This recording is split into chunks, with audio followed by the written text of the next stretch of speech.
আসসালামু আলাইকুম সবাইকে। সবাই কেমন আছেন? আশা করি সবাই ভালো আছেন। আলহামদুলিল্লাহ আমি ভালো আছি আল্লাহ পাকের রহমতে।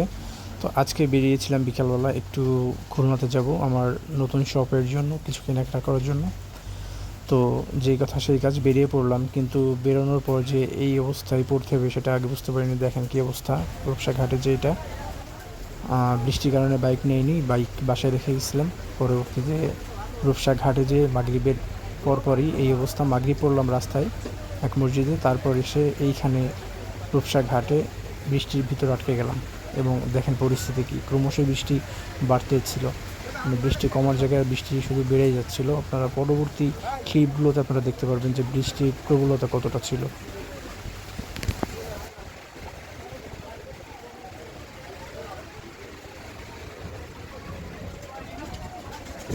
আপনারা একটা জিনিস খেয়াল করে দেখতে পাবেন যে দূরে নদী দেখা যাচ্ছে, নদী কতটা উত্তাল হয়েছিল এবং ক্রমশই বৃষ্টি বেড়ে যাচ্ছিল।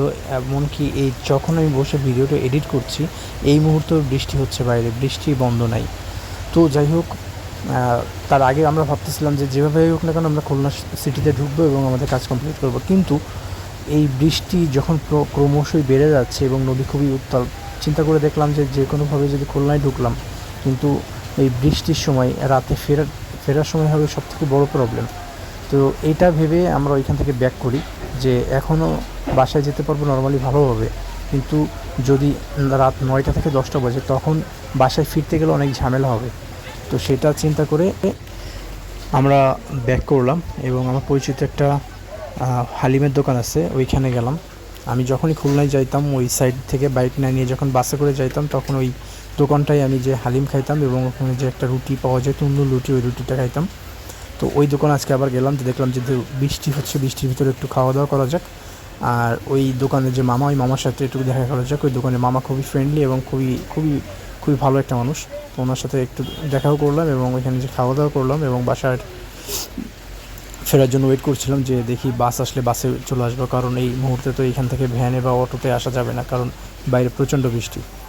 তো যাই হোক, আর দাঁড়িয়ে দাঁড়িয়ে মামার এই রুটি বানানো দেখতেছিলাম। মামার রুটি বানানোর প্রসেসটা আপনারা দেখেন, কত সুন্দর করে রুটি বানাচ্ছে। এই প্রসেসটা অনেক সুন্দর লাগে যে এত সুন্দর করে রুটি বানাচ্ছে, আর সবসময় ওনার রুটি বানানোর তালাই থাকে আর কি। যাই হোক, রুটি বানানো দেখতে দেখতে ওইদিকে আমাদের খাবার রেডি করতেছিল মামা। হালিম রেডি হচ্ছিল, এইটা হচ্ছে হালিম।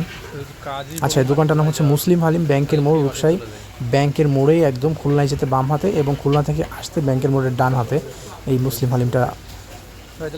তো এনার হালিমটা অনেক সুস্বাদু এবং হালিমটা খুবই ভালো বানায়।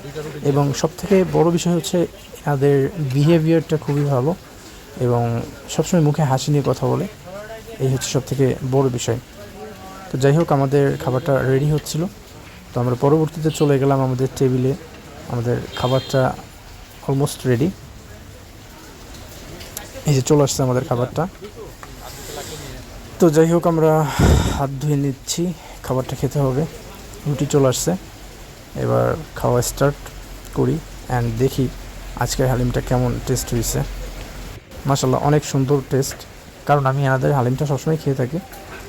আর যাই হোক, এটা আর নতুন করে বলার কি আছে, এনাদের হালিমটা অনেক ভালো হয় এবং অনেক টেস্টি হয়, আপনারা আসলে ট্রাই করবেন। আর এটা আমি বাসার জন্য পার্সেল নিয়ে নিলাম। এখন হচ্ছে বের হবো, বাসের জন্য ওয়েট করতেছি, দেখি বাস আসলে বাসে উঠে যাবো। এবং বাসের জন্য ওয়েট করতে করতে পাশে একটা কেক শপ ছিল, এখানে বার্থডে কেক টেক পাওয়া যায়। তো ওনাদের কেকগুলো দেখতেছিলাম, ওনারা কেকগুলো ডিসপ্লে করে রাখছিলো, দেখতে অনেক সুন্দর লাগতেছিলো। এই জন্য দেখলাম যে একটা ভিডিও ক্লিপ নেই, মানে অনেক সুন্দর লাগতেছিলো কেকগুলো। তো যাই হোক, এই ছিল আজকের ভিডিও। অ্যান্ড সবাই ভালো থাকবেন, সুস্থ থাকবেন। পরবর্তী ভিডিও যতক্ষণ না নিয়ে আসতেছে ততক্ষণ পর্যন্ত সবাই সুস্থ থাকবেন এবং ভালো থাকবেন।